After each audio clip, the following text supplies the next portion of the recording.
let's talk about your new single, Dirty Girl. What's the connection there between the single and then the movement that you founded?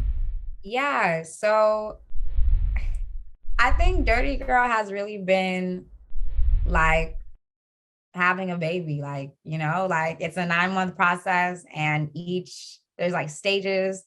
And I think that I came up with Dirty Girl. I came up with a song idea. Like it was literally it came to me and I just started like I just kind of kept it as a keepsake. I was like, I kind of like this, but I don't know if I'm gonna do anything with it.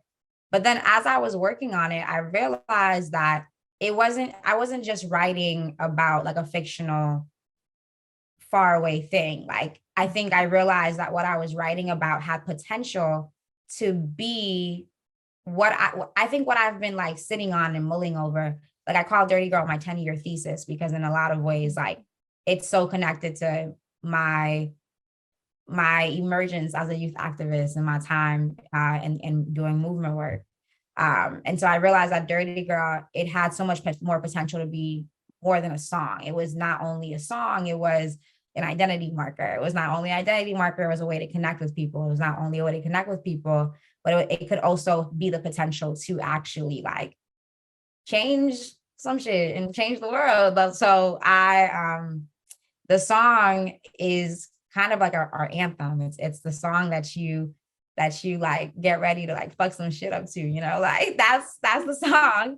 And it perfectly encapsulates also like what a dirty girl is and what a dirty girl is not, and why everything feels so urgent right now, and what exactly we're fighting against. So that's Dirty Girl. I love that, having an anthem for, yeah, like taking action.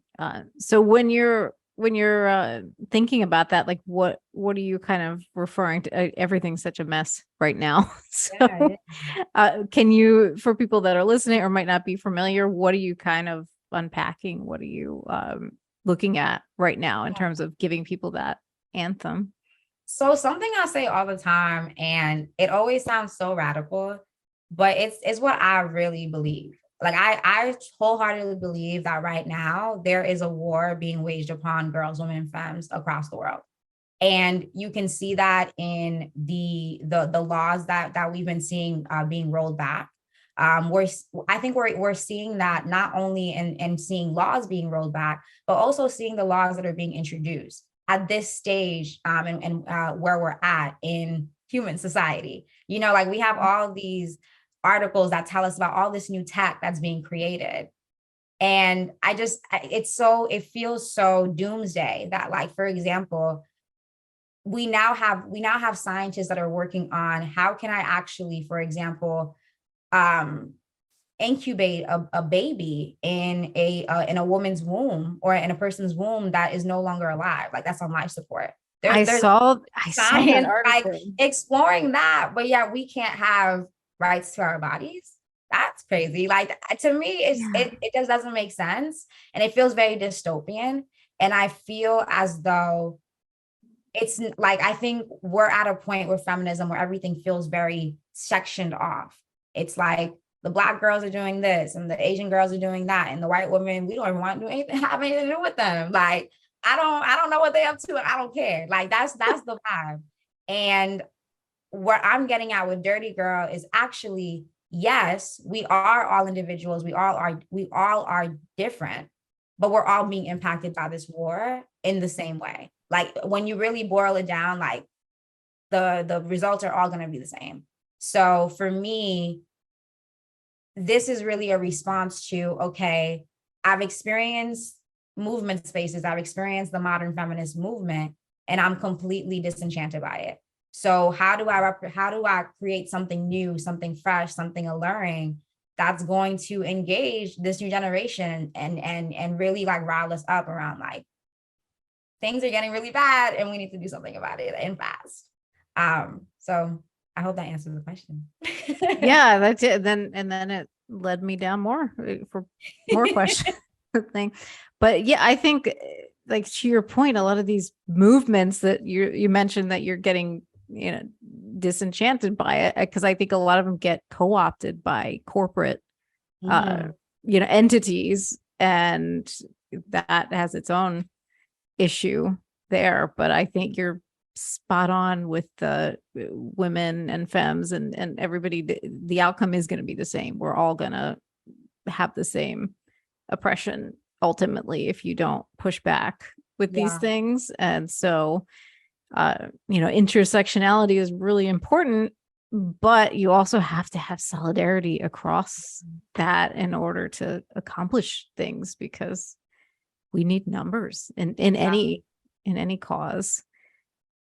That's I Jason and I have both been in the activism world a little bit. That's kind of where we met. So Yeah. we were doing the whole big money out of politics thing, which is another problem. Uh, but yeah, the more I think about it, I just, what you said is spot on. Everybody's doing their little thing in kind of pockets based on their identity, and identity is really important. But it's like we got to come together in this one thing that where there's crossover, because that's where we have to push. So I love that you've kind of created an anthem for Yeah, that. and it's not to say that, for example, there isn't nuances in that, right? It's not to say like, yeah, let's all come together and let's ignore like our individuality and our differences. It's really more so like, if we come together, let's come together under the basis of, in any point, any situation, we're always going to center the most marginalized. Like whoever the most marginalized person is, like that is the ideology we have to walk forward with if we want to see real, radical, transformative change. And it was really crucial for me when I was designing Dirty Girl to clearly state that, and to also like echo the Black feminist theology that I've been brought on and that I've organized like upon. Like for me, like I think when I launched Dirty Girl, I was very clear. I was like, this is the socio-political movement committed to the liberation of Black girls, women, and femmes. And some people saw that and they were like, oh, so I can't come to the rally? Like, what are you talking about? But I'm like, no, like you can come to the rally, but just know when you come to the rally, Black girls hit the car first. That's all it means. Like, and I think we've gotten to a point with, I would say, representational politics, where we think that if someone doesn't share the exact same niche identity as we do, then there's no point of connection. There's no point of like relationship building. But it's like, no, there is, but like you actually have to be open to being a human being with that person, like fully experiencing the full breadth of human emotion with that person. And I think we see each other as like, what do you check on this box, rather than who are you actually? What are your values like? And how do I actually feel when I'm with you, and when I'm around you, when I'm vibing with you? So yeah, that's what Dirty Girl is. We're a vibe. And you gotta catch the vibe.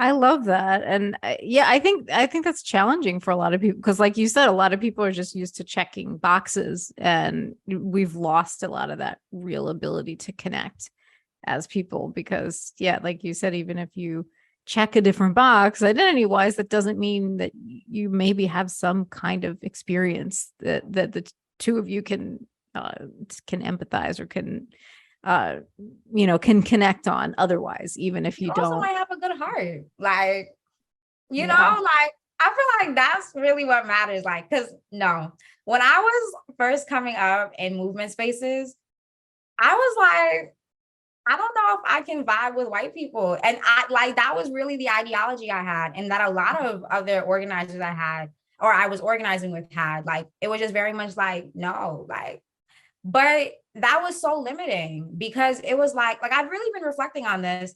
And there was a period of time from like 2014 to like 2021 where like you could be in an organizing space and a white person could be there like with a good heart, like really wanting to organize with you. And the language that was being used is very alienating, like, and I don't know, like at the time, like it felt, I think it felt valid because I think that was really the first racial reckoning we really had in this country of like, we've actually been colonized and we're dealing under white supremacy, and it's deeply impacting me. I think that was the first time we ever got to say that. But I think what got lost in between the lines was like, okay, but like, yeah, she's white, but she still has feelings. The more we alienate these people that actually do want to show up and may have good hearts and good intentions, like sooner or later, you are going to push them away. And you have the right that has an entire apparatus that is set up to engage people that are apathetic, angry, and alienated. And so, like, what does that do to our movement spaces when, like you said, strength is in numbers? What do you do? What do we do to our movement spaces when we're actively pushing away people who have good hearts and actually want to be a part of the movement itself? So I don't know why I started talking about that, but yeah, that's how I feel.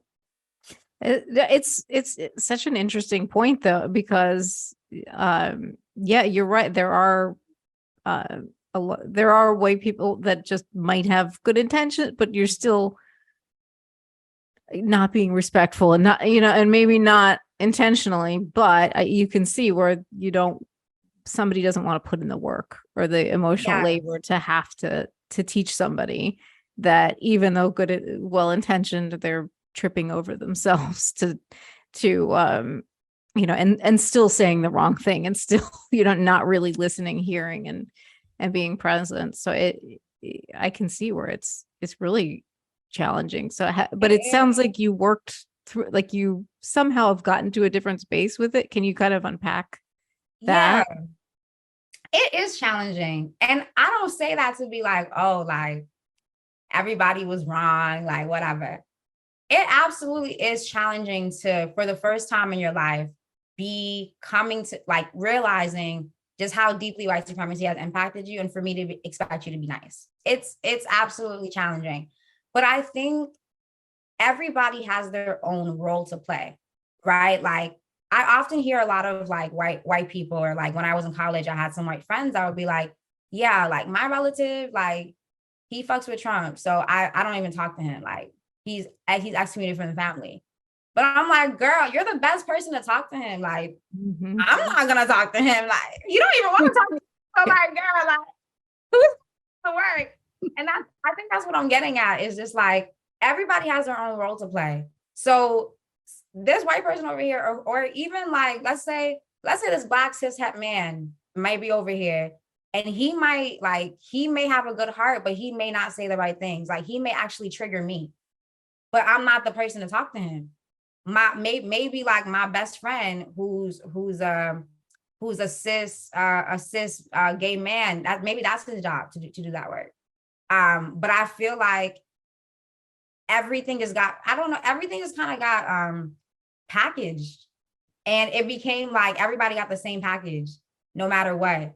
And it wasn't like, let me actually build with you. Like, let me actually meet you on the street and talk to you and like figure out like, who are you? What's the vibe?